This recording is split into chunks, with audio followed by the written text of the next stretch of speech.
السلام علیکم گائز، میں ہوں بشرا ہارون اور آپ دیکھ رہے ہیں بشی ٹی وی۔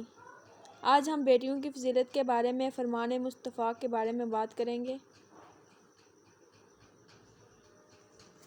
فرمان مصطفیٰ صلی اللہ علیہ وآلہ وسلم ہے، بیٹیوں کو برا مت سمجھو، بے شک وہ محبت کرنے والیاں ہیں۔ جس کے یہاں بیٹی پیدا ہو اور وہ اسے ایذا نہ دے اور نہ ہی برا جانے اور نہ بیٹے کو بیٹی پر فضیلت دے تو اللہ اس شخص کو جنت میں داخل فرمائے گا۔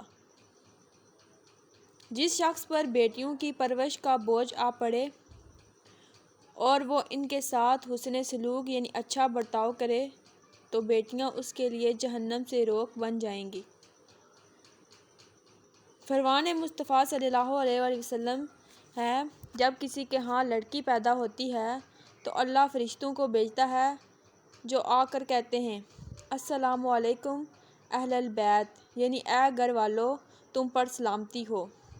پھر فرشتے اس بچی کو اپنے پروں کے سائے میں لے لیتے ہیں اور اس کے سر پر ہاتھ پھیرتے ہوئے کہتے ہیں کہ یہ کمزور جان ہے جو ایک ناتواں یعنی کمزور سے پیدا ہوئی ہے۔ جو شخص اس ناتواں جان کی پرورش کی ذمہ داری لے گا، قیامت تک اللہ جل اس کی مدد اس کے شامل حال رہے گی۔ فرمان مصطفیٰ صلی اللہ علیہ وآلہ وسلم ہے، جس کی 3 بیٹیاں ہوں وہ ان کے ساتھ اچھا سلوک کرے تو اس کے لیے جنت واجب ہو جاتی ہے۔ غرض کی گئی اور 2 ہوں تو فرمایا اور 2 ہوں تب بھی۔ عرض کی گئی اگر 1 ہو تو فرمایا اگر 1 ہو تو بھی۔ جس کی 3 بیٹیاں یا 3 بہنیں ہوں یا 2 بیٹیاں یا 2 بہنیں ہوں، پھر وہ ان کی اچھی طرح پرورش کرے اور ان کے معاملے میں اللہ تعالیٰ سے ڈرتا رہے تو اس کے لیے جنت ہے۔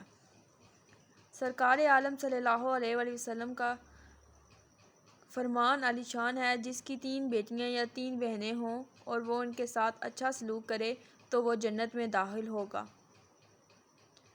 سرکار عالم صلی اللہ علیہ وآلہ وسلم کا ارشاد گرامی ہے، جس نے اپنی 2 بیٹیوں یا 2 بہنوں یا 2 رشتہ دار بچیوں پر ثواب کی نیت سے خرچ کیا یہاں تک کہ اللہ انہیں بے نیاز کر دے، یعنی ان کا نکاح ہو جائے یا وہ صاحب مال ہو جائیں یا ان کی وفات ہو جائے تو وہ اس کے لیے آگ سے آڑ ہو جائیں گی۔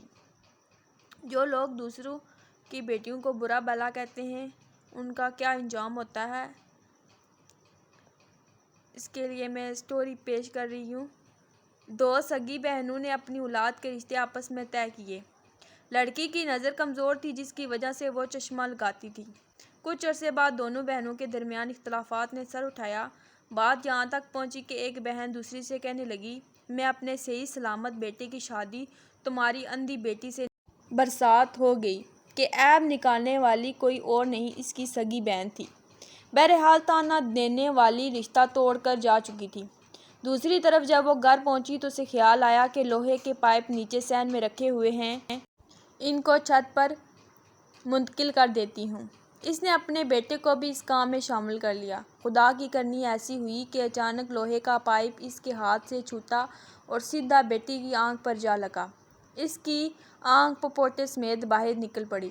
اس کے دل پر قیامت گزر گئی اور اس کے ذہن میں اپنی سگی بہن کو کہے گئے الفاظ گونجنے لگے کہ میں اپنے صحیح سلامت بیٹے کی شادی تمہاری اندھی لڑکی سے نہیں کر سکتی۔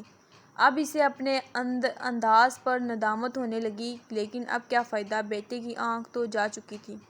تو گائز، کسی کی بیٹیوں کے بارے میں کچھ کہنے سے پہلے اپنی بیٹیوں اور بیٹوں کے بارے میں ضرور سوچا کریں، اپنی اولاد کے بارے میں، کہ اگر ہم کسی اولاد کے بارے میں کسی اور کی اولاد کے بارے میں اگر کوئی بات کر رہے ہیں تو کل کو ہمارے ساتھ بھی ایسا ہو سکتا ہے۔ تو گائز، کیسی لگی آج کی میری ویڈیو؟ آئی ہوپ آپ کو پسند آئی ہوگی۔ کمنٹ کر کے لازمی بتائیے گا۔ ملتے ہیں نیکسٹ ویڈیو میں، تب تک کے لیے مجھے دیجیے اجازت، دعا میں یاد رکھیے گا۔ اللہ حافظ۔